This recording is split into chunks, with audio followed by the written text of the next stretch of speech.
David Harrow didn't flinch when the bailiff laughed. Courtroom was already charged with the kind of energy when the wrong person is standing trial but no one says it out loud.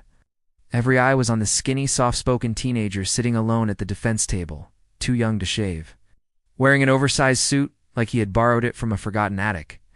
You could smell the doubt in the room, thick like something rotting behind the drywall. People didn't know what they were watching, not really, but they felt it, that invisible pause in the air, the kind that makes your throat tighten for no reason, like you've stepped into a dream, too detailed to be a dream. Or maybe stumbled into a file on someone's computer marked, "Do not open," and you open it anyway. The judge had already written him off, barely glancing over his glasses, barely hiding the smirk. The prosecution was practically yawning, certain this would be an easy win. After all, David was an asterisk kid. No legal background, no bar license. No family and law enforcement, just a quiet foster teen whose case had slipped through cracks too deep to see daylight from. Then, before the trial could begin, he asked a question. Not out loud, not to anyone in particular, just a whisper, but it cut through the room, like cold water down the spine. Why is everyone pretending they don't remember what happened on March 4th? There was no March 4th on the case docket, no record. No mention in the discovery packet, and yet half the jury asterisk blinked. A court clerk asterisk dropped her pen. The judge's hand twitched so slightly it would have been missed if I hadn't been watching him instead of the boy. No one answered, but something shifted. You're not supposed to remember March 4th. That's the part that chills you. Not because it's unfamiliar, but because it is. Somewhere in the back of your mind, like a dream you almost had, or a sound you almost heard in the middle of the night, then something even stranger happened. David, who everyone assumed was just trying to stall open the dusty case file in front of him, and started reading asterisk out loud, not the documents inside it, but asterisk everything the prosecutor had prepared the night before in her private notes, word for word, down to the pauses. And her face. She didn't look angry. She didn't even look shocked. She looked terrified. No one moved. Then, in the stillness, a woman in the back row, someone no one had noticed before, stood up slowly, like someone rising from underwater. She stared at David like she knew him. Then she whispered something. Only one person heard it, and then she was gone. No door opened. No sound, no explanation. 1 second she was there. The next asterisk gone like she'd never existed. David didn't react. He just closed the file and said, "I warned them not to reopen this trial." Oh, everyone's trying to pretend it didn't happen. But you were watching. You know what you saw. The real trial hasn't even started. And the only person who understands what's about to happen next, sitting alone in a courtroom, wearing a dead man's suit, and tomorrow morning, he's scheduled to cross-examine a witness who's been legally dead for 12 years. They said she never existed. Not the woman in the back row. Not the one who whispered something no one could recall hearing but somehow still felt echoing beneath their ribs. There were no records of her in the building, no security footage. Not a single frame of her face on any of the 4 corner cameras angled toward the gallery. And yet Ty remembered her eyes. Gray, not cold, not kind. Just recognizing, like she saw something in David Harrow. The rest of us hadn't dared admit was there. The next morning, the courtroom buzzed like nothing had happened. The bailiff made a joke about misplacing the gavel. The prosecution reviewed her notes with the clinical detachment of someone who had in tea been read like a diary in front of a full room. Even the judge seemed to have aged in reverse overnight, his smirk restored, like whatever fear had cracked through his expression had been wiped clean. But something was wrong. When I played back the audio from the previous day's proceedings, because I always record on my own, even if it's against policy, the timeline skipped. Not a glitch, not a distortion, a full 7 minutes missing, gone. File corruption, they said. But I know what audio corruption sounds like. This wasn't that. This was surgical silence, seamless. Like nothing happened. Except when I turned up the volume all the way and filtered out the low frequencies. Something whispered back. "Do you remember the dirt under your nails?" I didn't. Not until that moment. And even then, I wasn't sure if it was a memory or just at a noise wearing the shape of one. David entered the courtroom alone again. Same loose suit, same tired eyes, but something about him had changed. He walked slower, like the air was heavier around him. The prosecutor didn't meet his gaze. And the court reporter, a woman named Ruth, with 3 decades of unshakable presence, kept glancing behind her as if someone stood just over her shoulder, breathing too close. And then the witness was called. Name Raymond Toller. The moment the clerk said it, half the room stilled. Raymond Toller. The name wasn't famous. It didn't trigger a collective gasp. But something cold slid down the back of my spine, and I wasn't alone. The man in the front row, the detective who'd testified in a dozen murder cases, left his seat without a word. David didn't flinch. He stood, adjusted his tie, and walked toward the stand like he knew something we didn't. But no one sat in the witness box. The bailiff frowned, leaned toward the judge, whispered something. The judge went pale. The name on the list was there. The witness had checked in that morning, but there was no sign of him. His phone pinged inside the courthouse. But he never entered the courtroom. I don't know why I did it, but I pulled out my phone and started recording again, and that's when I saw her. A blur in the corner. The woman. Same posture, same eyes. And just like before, she was gone the moment I blinked. I should have stopped there. Should have gone home, filed the paperwork, and forgotten the trial ever happened. But I kept watching the footage on loop that night. I isolated frames, enhanced contrast, dug through the courthouse's internal systems. I shouldn't have had access to most of it, but people owed me favors. One image, just one moment of clarity, and I got it. She wasn't alone in the photo.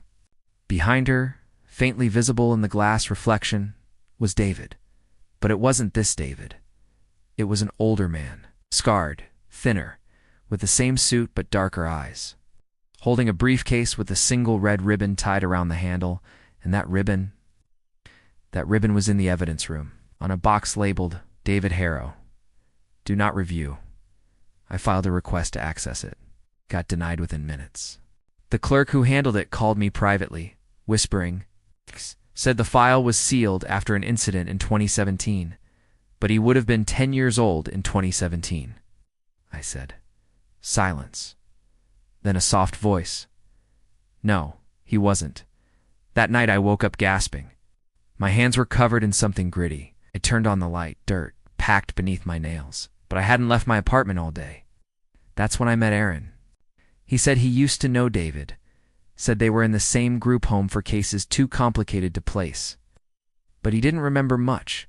Not even the town's name. Just flashes. Hallways that never ended. Radios that played voices you hadn't heard yet. A girl named Elia who spoke backwards in her sleep. Aaron was jittery, not in a drugged-out way. It's in a wrong rhythm kind of way, like he couldn't walk without looking over his shoulder. His voice kept breaking mid-sentence, like someone was flipping a switch on his thoughts from somewhere else. I asked him what David was like back then. He looked up, real still. He never blinked, Aaron whispered. Not once. I laughed, nervous. He didn't. Want to know the real part? He said. I think David died, long time ago, but something else wore his shape and kept going. I told myself Aaron wasn't reliable. I told myself he was just a fractured kid from a bad system. But then he handed me a cassette, an old beat-up Maxell tape with no label. Play it somewhere quiet, nowhere with mirrors. I should have thrown it away, but I didn't. I played it, and it wasn't music. It was a courtroom recording, not from this case, from something else. An older trial. Same judge. Same court layout, but it was David's voice. Older, deeper, calm, cross-examining someone who never responded. Only one line played clearly, looping at the end. Tell the truth about March 4th or we'll all forget again. That night, I had another dream. Not a nightmare, a memory I don't remember living. I was in a hallway, white tile. A light above me, flickering in perfect threes. I stood in front of a door labeled 4-7. A woman behind me whispered, "Don't open it unless you're ready to see the truth." I opened it anyway, and I saw myself. Not in a mirror, not older. Just wrong. Like someone had been wearing me like a costume. And they finally turned around. I woke up screaming. Dirt under my nails again. At court the next day, David didn't show. The judge called a recess, then another. Finally postponed the trial. Prosecution requested a mistrial. The clerk denied it and said there was no active trial listed under David's name anymore. You're not just canceled, erased. The nameplate on his desk, on, his file in the system gone. The defense table where he sat was replaced by a folding chair with tape across it, marked, broken leg, maintenance notified. The courtroom camera footage now had no record of David ever sitting there, but I still had the recording. And when I played it again, his voice had changed. It wasn't questioning the witness anymore. It was speaking directly into the mic. And this wasn't supposed to happen again. Since you're still watching, ask them why they sealed the March 4th program. Ask them what observer loop really means. Ask them why you keep finding dirt under your nails. But hurry, they've already forgotten your name. And just like that, my recording app crashed. My browser locked me out. And when I looked into the mirror, I didn't blink. It started to feel like closure. It's not real closure, the kind they give you in documentaries. It's tied up with cold interviews and a wide shot of some government building at sunset, but the emotional shape of it is the shape of someone saying, I think I finally understand. That illusion. That calm before a truth that doesn't hold. I thought I had it. After David vanished, I stopped chasing court records, stopped tracking down forgotten witnesses and cracked audio tapes. I went back through what I'd already seen, already heard. I combed the trial footage like a crime scene, not for logic, for emotion. I stopped asking what was real and started asking what felt familiar. That's how I found the name, Dr. Martin Voss, buried in a footnote from an old investigation into court mismanagement. Not about David, about an unrelated juvenile case dismissed due to a trauma-based cognitive malfunction. Voss had given the expert testimony. I only recognized him because I'd seen him before, not in any legal record on a hospital intake form from my own childhood. That's when the déjà vu started, small things. Like knowing what someone's going to say before they say it.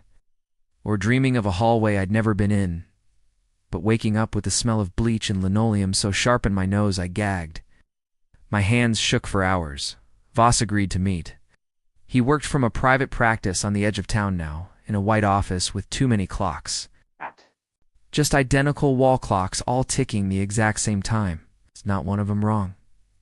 That's what unsettled me most, remembered David. Claimed he was part of a government-funded developmental study. From the late 2000s, something experimental, memory compression, identity reframing, trauma rehearsal. You've heard of memory palaces? I asked. What if you built one so deep it became a prison?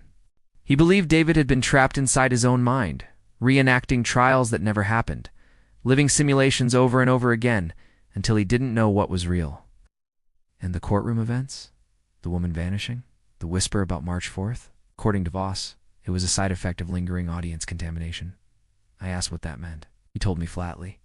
Some people don't just observe trauma. They absorb it. They carry fragments, like a virus, and suddenly it all fit.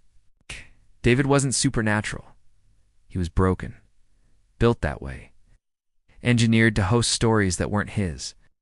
The courthouse incidents, the vanishing witnesses, the reversed audio, all symptoms of inherited delusion. I left that day convinced I'd cracked it. And for a while, everything made sense. No more audio glitches, no more shadows behind me, no more dirt. Until I got the letter, no return address, just a single sheet of paper. Do you remember Sarah Crow? I didn't. I was sure of it. But the name pulled something raw from the center of my chest. It's like a pressure I'd been ignoring for years. I searched court archives. No Sarah Crow. But in my old school yearbooks, 1999, middle school, there she was. Page 14. Smiling crookedly. A single red ribbon in her hair. Except here's the problem. I never went to that school. I grew up 2 states away. My parents never lived in that town. And yet on page 14, there I was too, sitting right beside her. My handwriting was scribbled beneath it. She remembered March 4th. That night I dreamt of the hallway again. This time, door 47 was already open. Inside, Sarah Crow was on trial. And David was the one calling witnesses. But the witnesses were copies of me. Each one slightly wrong. Each one with a different scar I don't have. Different tone, different memories. When I woke up, my phone had recorded audio on its own. It's just static until a voice cut in. Observer breached the loop. Initiate correction. Suddenly, nothing made sense again. I went back to Voss, but the building was empty. Condemned. Papers scattered across the floor. Medical files half shredded. One document still intact. Subject SC-47 Sarah Crow status contained. Breach risk escalated during March sequence. Memory suppression incomplete. I ran. I drove 6 hours through the night, retracing roads I shouldn't know. I stopped in a town I've never visited, and yet every streetlight felt familiar. I walked to a courthouse that doesn't exist on any map. There, posted on the bulletin board near the entrance, was a missing poster. Sarah Crow. Last seen. March 4th, 2003. And then I remembered I didn't just know her. I testified against her. I was part of a sealed trial, one they erased. Because she remembered something she wasn't supposed to. The truth. That we were never in a study. That David wasn't reliving trauma, he was broadcasting it, recreating it for others, burying pieces in people like seeds, and waiting to see who would grow into observers. And me, I was a carrier. That's why the footage skipped. Why I smelled places I'd never been. Why I knew names before I read them. I wasn't discovering the mystery. I was the mystery. And just when I thought I'd finally found a resolution, that all of it was just trauma, just psychological distortion, I checked my phone one last time. The audio file I thought was gone had returned. But now it was video, not courtroom footage. A security camera of me 2 nights ago, sitting on my bed, talking, smiling, blinking slowly, except I was asleep. And the one on camera wasn't wearing my clothes. He wore a loose, oversized suit and a red ribbon tied to a briefcase. And just before the video ended, he looked at the camera, said, "You're the last one who doesn't know." Then he smiled. I finally remembered what he whispered to me in that courtroom. Not, "Why is everyone pretending they don't remember March 4th? But, why are you pretending?" I didn't find them. They found me. It began with a burner email that bypassed every filter I had. No subject line, no address, just a blinking message in the body. "We remember you." I almost deleted it until I noticed the attached image. A photo. Low resolution, grainy like something copied from VHS surveillance. It was a frame from the security footage I thought only I had, the one of me, or whoever wore my face, sitting on the bed smiling into the lens. Except this version had something different. Etched faintly into the lower right corner of the frame, as if scratched directly into the image, was a series of overlapping symbol circles within squares. A jagged S intersected by a backwards 4. I didn't recognize it consciously, but something inside me flinched, like a childhood injury aching before a storm. I started seeing the same pattern in other places, scratched into the sidewalk outside my apartment, carved into a tree near a trail I hadn't walked in years, even in the condensation on my bathroom mirror brief, just for a second, before fading. The exact shape perfectly replicated each time. A symbol I never learned, but somehow had always known. That's when I found the forum. Not publicly indexed. No login page. You had to access it through a backdoor link buried in the HTML of a long-abandoned GeoCities memorial site. Someone had embedded it in the obituary, a man who died in 1999. The link pulsed like a vein when you hovered over his name. Inside, it wasn't chaos. It wasn't some conspiracy soup. It was precise. Organized. Dozens of threads, each named after dates: March 4th, April 17th, October. 6 entries filled with people recounting nearly identical dreams, shared phrases, visual hallucinations, and missing years. They all remembered David Harrow, not by name, but by shape. A boy who appeared in legal proceedings that never reached court, a teenager in a suit who asked questions no one wanted to answer. In one post, someone described him as the echo of a sentence I never got to finish. Another simply said, "He wasn't real, but I remember letting him in." That's when I understood. I was not alone. There were dozens, maybe hundreds of us, and we weren't just observers. We were fragments of something larger. Pieces of a memory that wasn't supposed to hold together. One user, codename 13, began posting decrypted symbols from the video footage frame by frame. In one post, 13 wrote, "They told us we were part of a test to measure trauma response in courtroom settings. But we were never being studied. We were being written. We were given memories that didn't belong to us, then punished for believing in them. The truth is, None of us started where we thought we did. Out the line. That line sat with me for hours. Then came the found footage, a thread simply titled, "From the Basement VHS, marked 407. The video was 27 minutes long, the date stamped 2003. No sound, except for low static humming beneath the tape. The footage showed a room. White walls, linoleum floors, a two-way mirror. Girl sat alone in the center, maybe 12 years old, hair pinned with a single red ribbon. I didn't need her name. I knew it was Sarah Crow.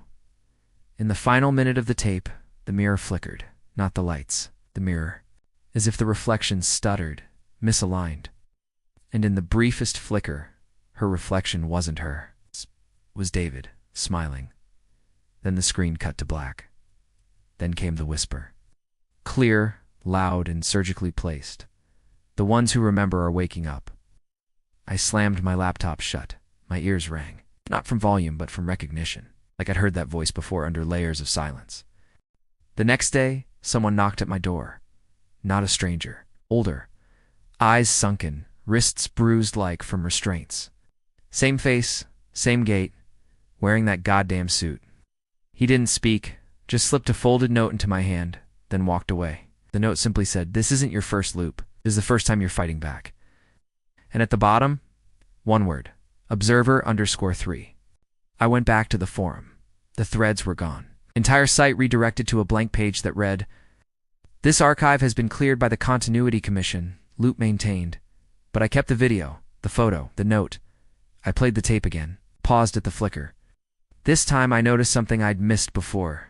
Not just David in the mirror. Behind him dozens of figures. Watching. All seated in rows like a gallery. Eyes closed. Hands folded. It's all wearing the same suit. And in the front row me. Not once. 3 times. Each version of me slightly different. Scar on the left cheek. A missing tooth. Different wedding band. I hadn't just witnessed this before. I'd lived it. Over and over. And now I was the one changing the loop. One final message came in before my phone died. It appeared in my notes app even though I hadn't touched it. It read, "We don't know what happens if you finish the trial. No one ever has. They always remember too much or not enough. And then, the next time you see the mirror flicker, look away." If you see yourself looking back, it's already too late. Now I sit in the silence, waiting, watching. Knowing this story is an ending, it's activating. You've been watching too.